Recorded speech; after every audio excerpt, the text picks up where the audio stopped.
매일 성경 묵상을 돕는 해설 가이드입니다. 안녕하세요, 묵상코치입니다. 함께 읽고 나눌 말씀은 누가복음 9장 37절에서 50절까지 말씀입니다. 예수님이 변화산에서 내려오실 때 마침 예수님의 제자들은 귀신 들린 아들을 둔 아버지의 치유 부탁을 듣고 이사에게 실패한 직후였습니다.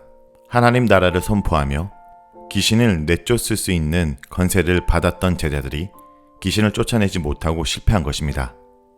37절에서 42절 읽겠습니다.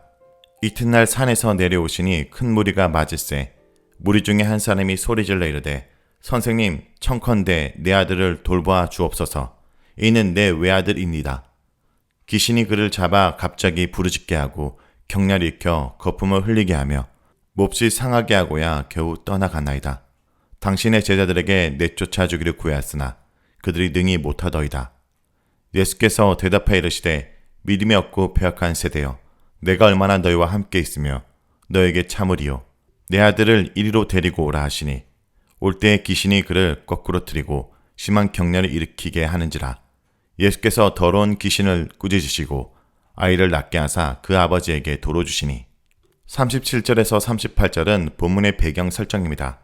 마가복음은 예수님과 변화산에서 동행했던 3명의 제자들이 다른 제자들에게 돌아왔는데 마침 큰 무리에 둘러싸인 채 서기관들과 더불어 변론하고 있었다고 말합니다.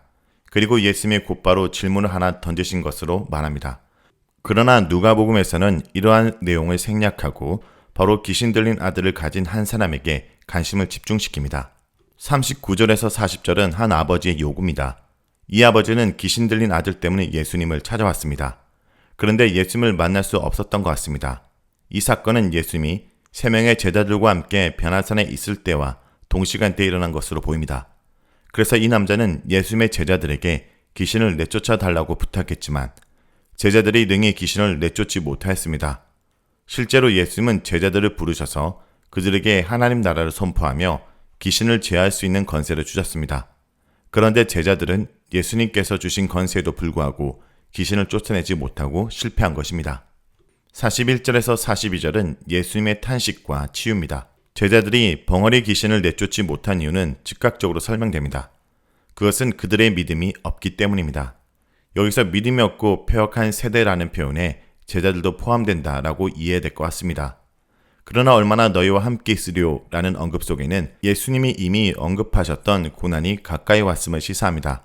아울러 하나님 나라를 가르치시고 자신의 사역을 제자들에게 가르치셔서 그들이 이 사역을 이어가도록 하시라는 예수님의 안타까운 의지도 엿보입니다. 예수님은 제자들을 책망하시기를 그치고 아이를 데려오라고 명령하십니다. 아이를 데려오자 귀신이 그 아이를 거꾸로 틀리고 심한 경련을 일으키게 했습니다. 다시 한번 누가복음은 마가복음의 기사에 등장하는 아버지와 예수님 사이의 긴 대화를 생략하고 아들을 치유하는 예수님에게로 집중합니다. 아이를 데려오라 하신 예수님은 더러운 영을 꾸짖어 그 아이를 치유하신 후에 다시 아버지께로 돌려보내십니다. 다음은 43절에서 45절입니다. 사람들이 다 하나님의 위엄에 놀라니라. 이 말을 너희 귀에 담아두라. 인자가 장차 사람들의 손에 넘겨지리라 하시되 그들이 이 말씀을 알지 못하니 이는 그들로 깨닫지 못하게 숨긴 바 되었음이라. 또 그들은 이 말씀을 묻기도 두려워하더라. 43절에서 44절은 다시 순환을 예고하시는 예수님입니다. 예수님은 자신의 순환에 대해 첫 번째 예고하신 후에 이 순환에 대해서 두 번째로 말씀하십니다. 실제로 변화산에서 3명의 제자들은 예수님께서 예루살렘에서 엑소더스를 하실 것에 대해서 모세와 엘리야로부터 다시 한번 예고를 받았습니다. 그런데 예수님의 지속적인 가르침에도 불구하고 제자들은 말씀의 의미를 깨닫지 못하고 두려워합니다. 실제로 유대 종말론을 잘 알고 있을 예수님의 제자들은 그리스도이신 예수님이 죽는다는 말의 의미를 잘 이해하지 못했을 것입니다.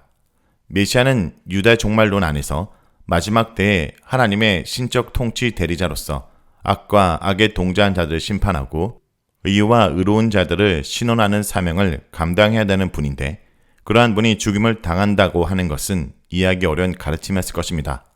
또한 제자들이 두려워했다라는 언급이 등장하는데 그들이 두려워한 이유는 아마도 예수님이 말씀하신 메시아의 모습과 예루살렘에서 올라가서 예수님이 메시아로 등극했을 때 그들이 누리려고 했던 어떤 지위와도 연관된 것 같습니다.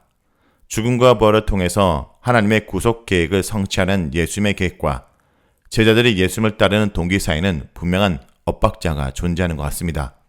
이러한 제자들의 그릇된 동기는 연이어 등장하는 구절 속에 여실히 드러나고 있습니다. 다음은 46절에서 48절 읽겠습니다. 제자 중에서 누가 크냐 하는 변론이 일어나니 예수께서 그 마음에 변론하는 것을 아시고 어린아이 하나를 데려다가 자기 곁에 세우시고 그들에게 이르시되 누구든지 내 이름으로 이런 어린아이를 영접하면 곧 나를 영접함이요 또 누구든지 나를 영접하면 곧 나를 보내신 이를 영접함이라.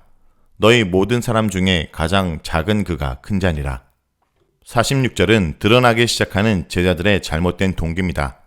깨닫지 못하고 두려워하는 제자들에 대한 묘사를 마친 누가는 제자들의 깨닫지 못함과 그들의 동기를 절묘하게 대조시킵니다. 마가복음에 따르면 예수님은 제자들이 서로 토론한 내용에 대해서 길에서 질문을 제기하시는데 제자들은 이 질문에 침묵합니다.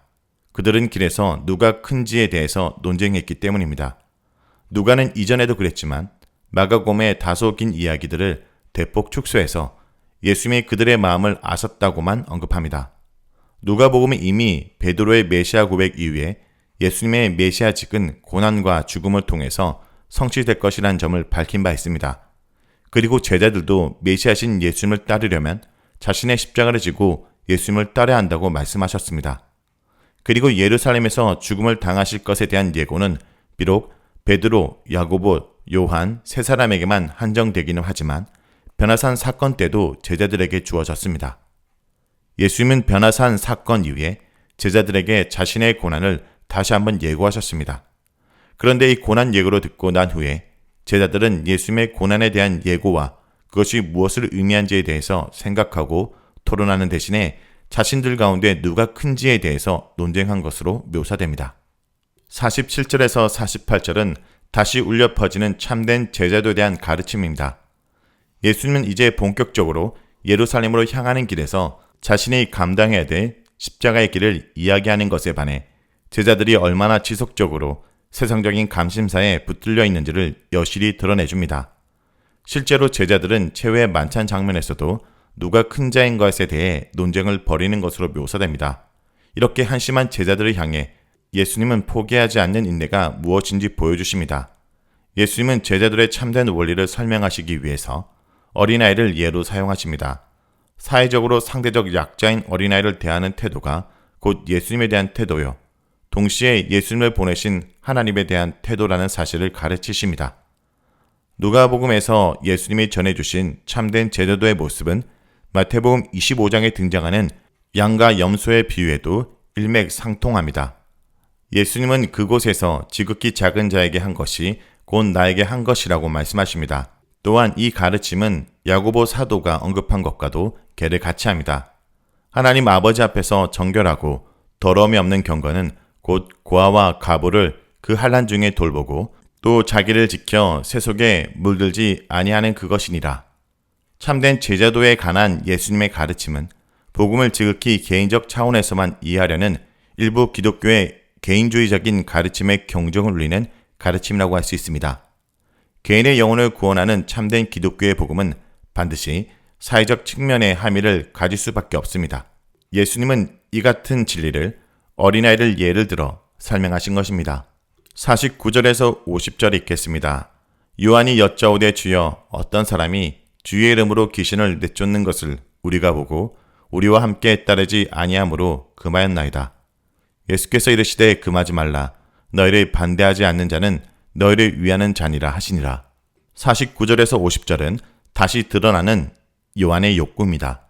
예수님의 이 같은 가르침에도 불구하고 요한은 여전히 자신이 예수님의 제자로서 가진 권위를 은근히 드러내려고 한 것 같습니다. 그는 다른 사람이 예수님의 이름으로 귀신을 내쫓는다는 이야기를 듣고서 그와 같은 행위를 통제하려고 시도했습니다. 이러한 행위의 동기는 권세를 독점하고 통제하려는 욕망이라고 할 수 있습니다. 이러한 욕구는 예수님에 의해서 여지없이 거부됩니다. 자, 여기까지가 누가복음 9장 37절에서 50절까지 말씀입니다. 오늘 말씀을 통해 우리는 무엇을 묵상하고 적용해야 할까요? 예수님은 믿음이 없는 삐뚤어진 세대를 향해 책망하십니다. 이 말씀은 1차적으로 지금 제자들이나 귀신 들린 아이의 아버지를 직접 책망하신다라기보다 모든 불신앙의 사람들에게 하신 말씀입니다. 그럼에도 현재 제자들은 아주 무기력한 상태였습니다. 어제는 되었는데 오늘은 안 되는 이유가 무엇이었을까요? 마태복음 17장 20절에는 주님은 그들의 적은 믿음으로 지적하고 마가복음 9장 29절에서는 기도하지 않은 불신앙 때문이라고 말씀하십니다. 성도 여러분, 악한 사탄의 세력과 날마다 영적인 싸움을 싸우는 삶에서 믿음과 기도 없이는 패배할 수밖에 없습니다. 그러므로 우리는 마가복음 9장 24절에 이 아이의 아버지처럼 나의 믿음 없는 것을 도와주소서라고 기도하며 나아가야 됩니다. 무엇보다 이어지는 본문의 내용을 보면 제자들은 누가 크냐에 대한 변론이 일어났습니다. 그러므로 그들의 주된 관심은 한 영혼이 온전케 되는 것이 아니라 자신이 온전히 서는 것이었습니다. 그래서 그들을 통해 어떠한 하나님의 능력도 드러나지 않았던 것입니다. 성도 여러분, 하나님의 마음으로 하나님의 일들을 감당하는 곳에 하나님의 기적이 일어나는 것입니다. 이것을 기억하고 오늘도 믿음 없는 폐역한 세대를 쫓지 않고 주님을 따라 믿음으로 믿음의 결단을 하며 나아가는 주의 백성들이 되길 간절히 기도드립니다.